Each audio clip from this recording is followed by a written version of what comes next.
In ancient Bukhara, where dust carried the memory of footsteps and minarets whispered to the sky, lived a man named Safwan ibn Hisham. He was neither king nor scholar, yet his wealth made doors bow and tongues soften. Coins followed him like obedient shadows, and pride sat on his shoulders like an invisible crown. In a narrow lane perfumed with bread and old rain lived Nusaybah, a widow with tired eyes and hands rough as winter bark. Her home was small, but her heart was wide. She sold herbs at dawn and prayers at night. Safwan owned the land beneath her fragile house, and one evening, driven by greed that glittered brighter than mercy, he demanded payment she could not give. "Leave by sunrise," he said, his voice smooth. His heart sharp, Nusaybah said nothing. She simply looked at the sky that had never betrayed her and returned home. That night, when the lamps of Bukhara slept, she lifted her trembling hands.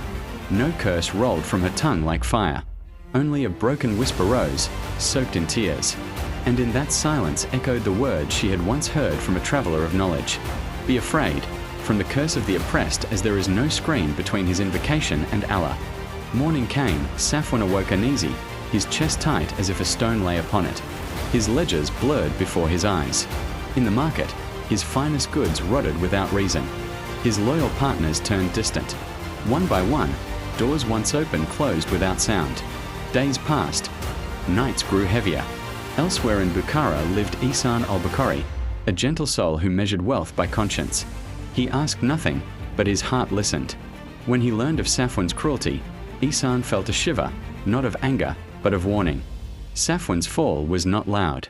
It was slow, like sand slipping through careless fingers. His health faded, his sleep fled. His wealth dissolved into disputes and dust. None answered point. One night, alone and broken, Safwan remembered Nusaybah's eyes. They had not burned with hatred.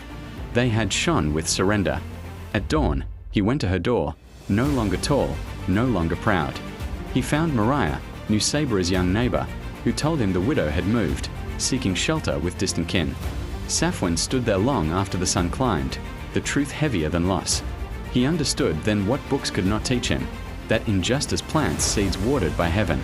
Years later, in Bukhara, people spoke of Safwan not as a warning, but as a lesson redeemed. He spent his days mending what he once shattered, feeding those he once ignored, fearing a prayer whispered in pain more than any army. And so the city learned quietly, through his story, that the weakest voice, when wronged, travels the shortest distance to the throne.